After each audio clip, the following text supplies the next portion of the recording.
All righty, welcome back to The Factor Uncensored. We continue to recognize Domestic Violence Awareness Month. While survivors may have endured profound trauma, the psychological impact can also extend to their family and friends who may feel anxious or even helpless as they watch the person they care for suffer, sometimes in silence. It's part of a special Angela After Dark tonight. Joining us now, author Christian Taylor, who has his own past with abuse, Jean Cardona and Kathy Griffin-Grignon, who have also witnessed their loved ones go through abuse, and of course, Dr. Angela Jones. So, Catherine, let's begin with you. When you talk about witnessing someone who is being beaten, assaulted, verbally assaulted, what is that like to feel helpless from the outside watching? Trying to get the breakthrough from those individuals who have seen so much as children, possibly witnessing physical and verbal abuse.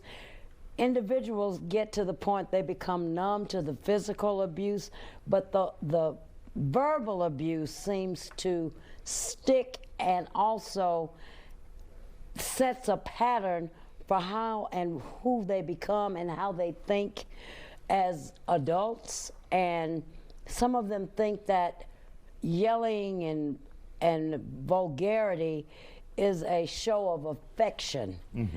It is what I call the difference in a relationship.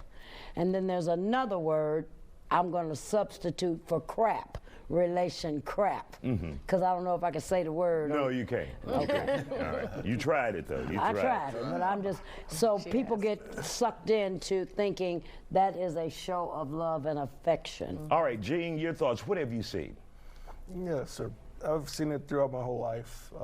As a child, you know, I remember vividly hiding under a bed with a few of my best friends, little siblings, scared of what was going on in the front room with their mother, and we knew that the kids were next, and so I said enough, and I intervened.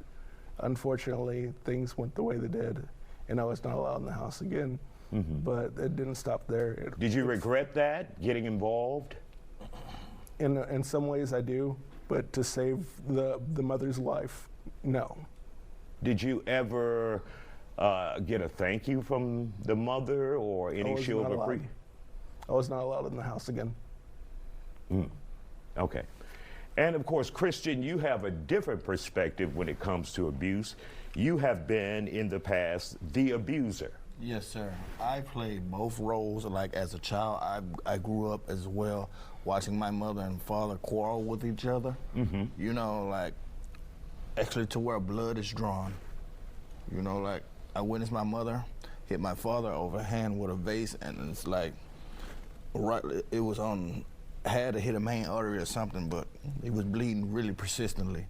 Couldn't stop it. He had to go to the hospital. You know, the quarrel started in the living room, from the living room all the way out the front door into the driveway, where shots were fired next. And do you think that seeing that kind of violence growing up made you reciprocate, do that to others yourself? No, sir. It's just, you know, honestly, in my own personal opinion, there has been times where I have not been able to control my own anger. You know, I'm no victim myself, so I'm not going to speak like I am. It's been times where I could not have controlled my own anger, and I have been the one to issue out blows and things like that, and I've been the one at times to receive blows. And, you know, it just really works both ways, you know. Mm-hmm. All right, and of course, Dr. Angela, we'll have you take over when we come back after this commercial break. Don't go anywhere. And welcome back to The Factor. Domestic abuse can have a ripple effect, impacting not only survivors, but the people in their lives who only want the best for their well-being. We continue our discussion. We bring in Dr. Angela Jones. Dr. Jones, you've heard both sides of the fence today. Mm-hmm. When you're dealing with watching a victim and also you become the perpetrator, how do you even deal with those things? when you are the victim watching someone else get victimized, I mean, usually it starts at a very young age. You're not able to really process what is happening, because as a child, your emotional and intellectual levels are not fully developed. So what you see, you just know it's something that is bad. And unfortunately, what happens is it depends on the dynamic that happens in the house, that the child can make their own narration on what is happening, depending on who they feel closer to or who they feel loyal to.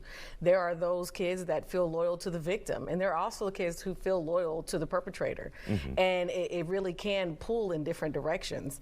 And when you're young like that, you get molded. I mean, you see it in the movie, you know, with Tina Turner, and what does love got to do with it, and how her children reacted to her, because there becomes a narration, and they go to where they feel safe sometimes. And for you, he was saying, like, he defended the honor of his mother, and he wasn't able to come back, and he took a risk. And it was an honorable risk, and he knew the risk, unfortunately, probably that was going to happen to him, because when you are a sibling or a child, you feel like this responsibility to take care of your family, to watch over them. And what you do is sometimes you stunt yourself, you pull yourself back, maybe not allowing yourself to have certain opportunities. You get kicked out of the house, you have to figure out how to eat. So it brings you to a place where you're unable to really thrive, because all you're doing is just trying to survive. So, I mean, depending on the level, the age of the child, it really just has different effects each stage of life, and depending on how long it lasts in the recovery process. And if you're like Christian, where you feel rage and you can't control yourself, what would be your advice there? You know, him defending his mother, it was an instinct. No, right? no, I'm sorry, Christian on the Christian, end, I'm who sorry. said, yeah. You know, when you feel in that rage, I know he said he's not a victim, but you're a product of what you did see, not completely, right? You weren't taught how to communicate well. You were taught that if someone offended you or you didn't like something, to respond in a violent way, either verbally or physically. He wasn't taught how to defend himself, to use his words, to use his intellect, to express himself. So the way he expressed himself, frustrating, you disrespect me, I'm going to disrespect you in the way that I witnessed it.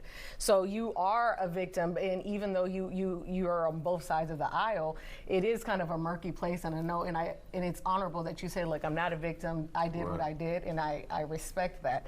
But you are a product of the environment, and I'm thankful to hear that, you know, you have been able to look at what you've been through and push past that and realize, okay, this is my story, and you're sharing it with other people, which is really brave of you.